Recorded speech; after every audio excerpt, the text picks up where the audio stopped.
A evolução da Umbanda, um tema que gera admiração, porém também ainda é epicentro de muitas discussões e a grande maioria delas discussões desnecessárias. Eu sou Renato Bosco, teósofo, teólogo e dirigente da Casa de Pai Oxóssi Caminhos de Axé.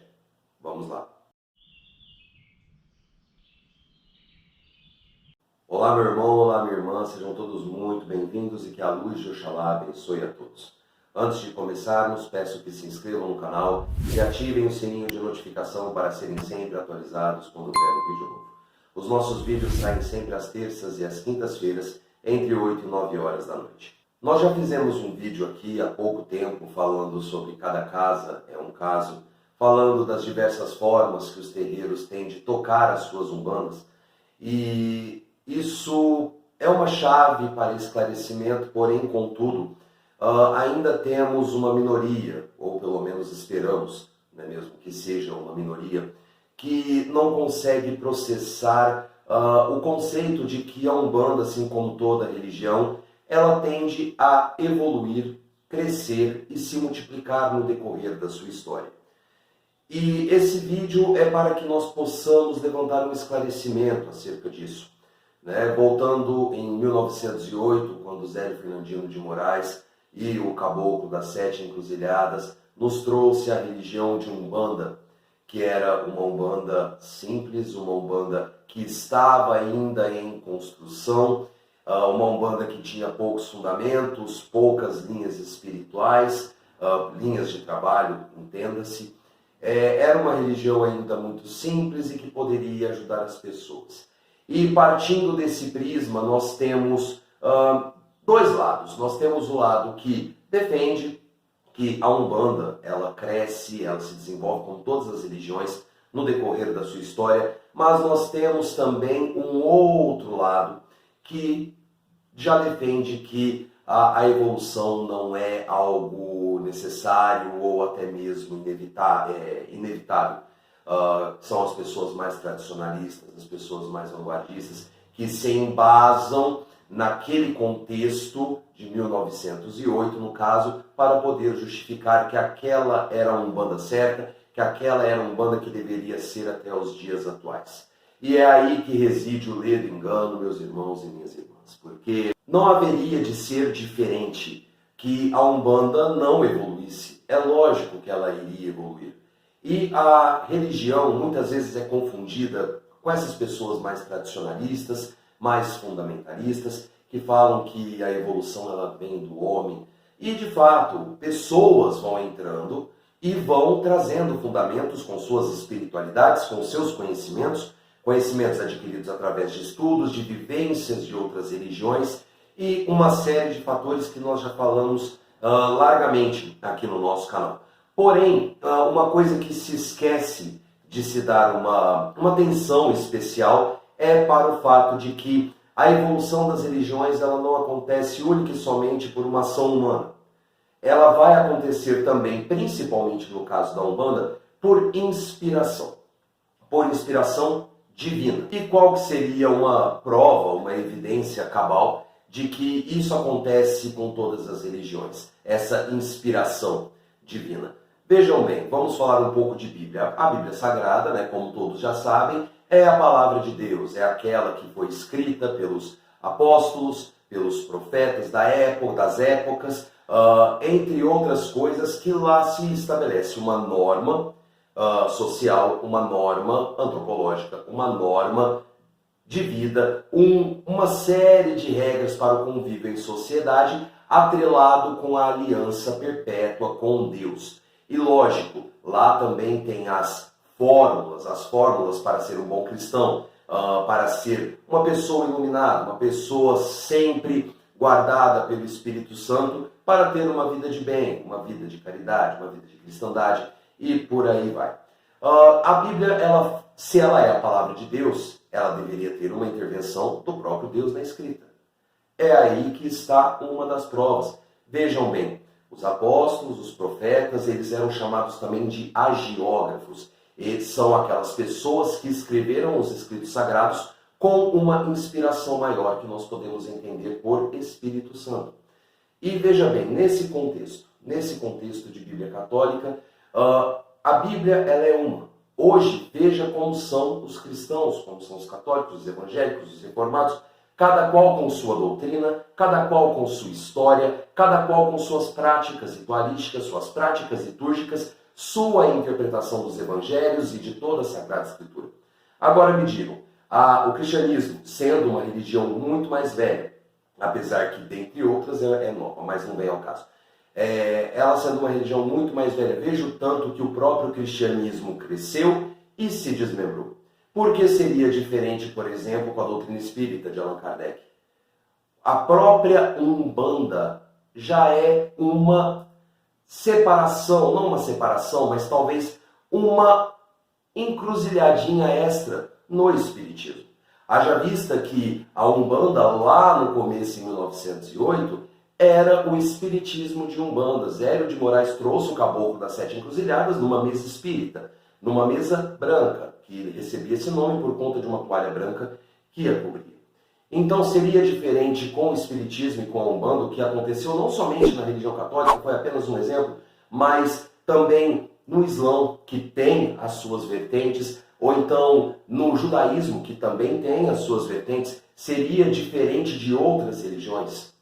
É claro que não, porque veja bem, a religião ela surge na interação do homem em querer se conectar, se religar a Deus, certo? E então nós temos profetas, no caso do cristianismo, no nosso caso nós temos médiuns que acabam tendo inspirações que vêm do alto e assim vai se consolidando a religião. Com a Umbanda não é diferente, gente. A Umbanda, que começou com Zélio de Moraes, que era um espiritismo de Umbanda. E hoje nós temos uma Umbanda que, se formos colocar um comparativo, ela é totalmente desfigurada, ou seja, desconfigurada da Umbanda que Zélio trouxe junto ao Caboclo das Sete Encruzilhadas. E isso é algo ruim? É claro que não é. Porque tudo tende a evoluir. Tudo tende a evoluir e não somos nós, réis seres humanos, que vamos impedir isso. O grande problema disso está no fundamentalismo, numa forte ligação à tradição, e essa tradição ser fonte para intolerância, para preconceitos, para qualquer tipo de subterfúgio, ou seja, de cada desculpa, para poder apontar a crença, a religião, a ritualística de forma negativa do próximo. É apenas uma forma de falar, porque na minha época era assim, porque meus avós eram assim. Está certo, pessoal, tradição é uma coisa que é seguida.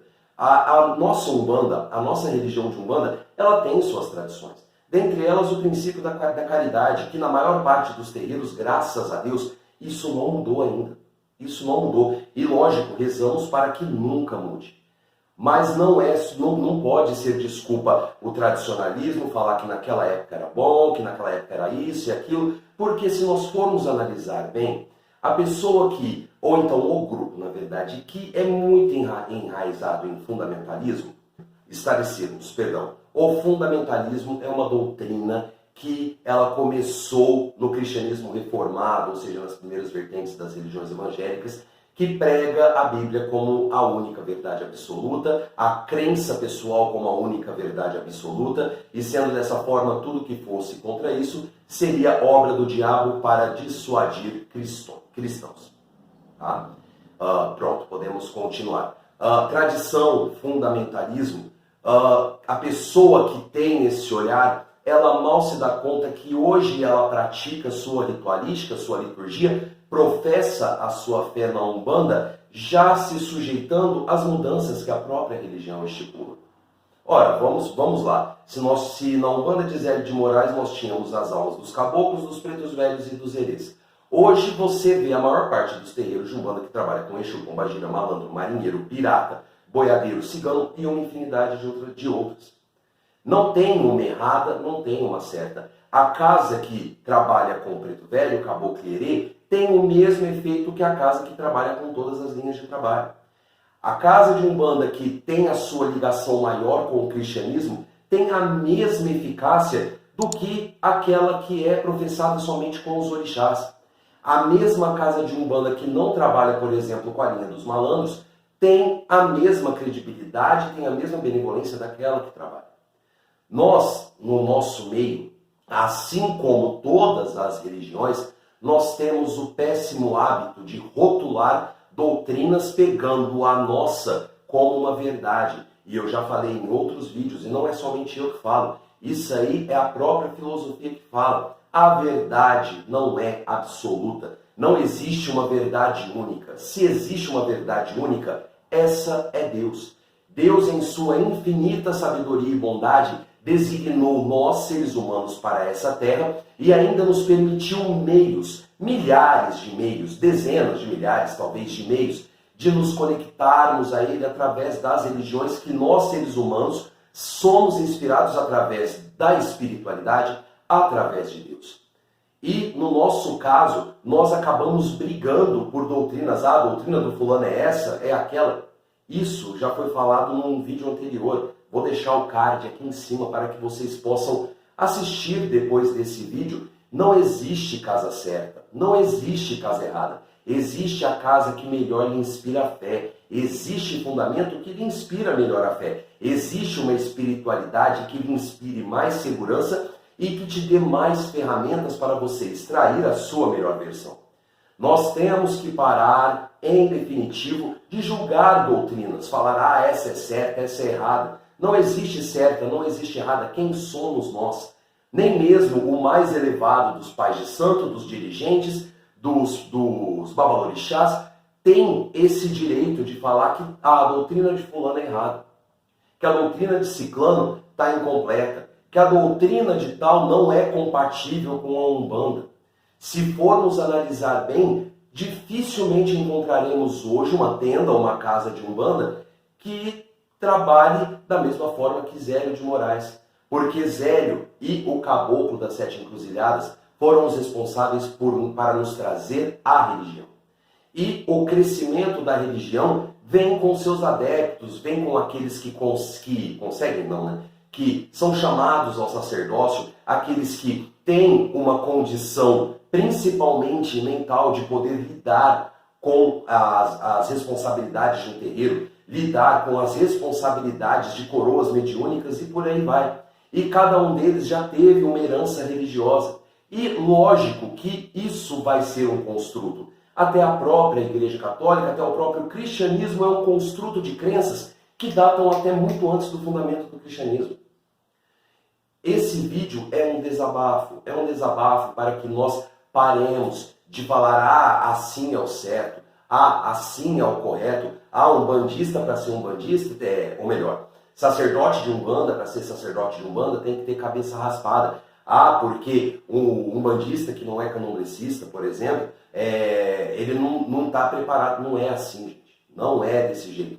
Cada casa é um caso, cada casa mexe a sua panela de uma forma diferente e cada casa atende ao chamado de Deus de uma forma.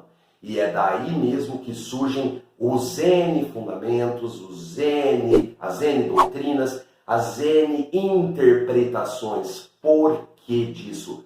Porque cada um tem a sua fé individual. E a fé individual não há uma verdade absoluta, é tudo muito relativo. É a verdade que nos reaviva a fé. É a verdade que mostra-nos um caminho de paz, um caminho de retidão, um caminho de consertos, um caminho de manutenção de nós para conosco. Isso sim é verdade. Agora, nos arraizarmos em tradições antigas é necessário? Sim, é. Só que também é tradição que os tempos mudam. Os tempos mudam desde o início dos tempos e isso também é uma tradição. Por isso mesmo, tenhamos respeito às tradições, tenhamos respeito aos fundamentos de base, mas, sobretudo, tenhamos mente aberta, porque a espiritualidade ela é uma infinidade de possibilidades. E nós estamos aqui nessa terra tendo a oportunidade de poder sorver o máximo que nós somos capazes acerca dessa evolução, dessa revolução espiritual, para poder, sobretudo, auxiliar a quem precisa, auxiliar a nós mesmos e, claro, para poder trazer crescimento, não somente crescimento mental, mas espiritual, crescimento moral, crescimento para conosco, nos elevarmos. E são várias as possibilidades, não vamos nos restringir a uma ou duas, porque isso aqui era a tradição, eu aprendi assim. É bom? Sim, é. O que a gente aprende na prática de terreiro é muito valoroso. Porém, vamos abrir os olhos para as N possibilidades, e eu já adianto uma coisa para vocês. A Umbanda de Zélio já não é mais a mesma. Hoje a Umbanda é de outro jeito. Daqui 50 anos ela vai estar diferente novamente. Por isso mesmo que quando nós temos uma percepção acerca das coisas, nós temos uma percepção acerca dessa mudança e, sobretudo, não nos apegamos em fundamentalismos, nós conseguimos acompanhar na nossa condição de espíritos vivendo uma experiência humana, nós temos a condição de poder acompanhar esse processo evolutivo. Porque a Umbanda, ela é como qualquer outra religião, pessoal. Ela sobe uma escada de evolução e vai se adequando às gerações, às necessidades espirituais, às necessidades evolutivas do ser humano. Eu vou ficando por aqui. Muito obrigado por sua audiência. Se gostou do vídeo, por favor, deixe seu like. É importante para que o YouTube entenda que estamos produzindo um bom conteúdo. Não se esqueçam, claro, de se inscrever. Participem, se você tem um ponto de vista averso ou diferente, participem nos comentários e, claro, ajudem a divulgar essa palavra, compartilhando o vídeo com os amigos através das redes sociais. Axé para quem é de axé, amém para quem é de amém. Fiquem todos com Deus e até o próximo vídeo. Tchau!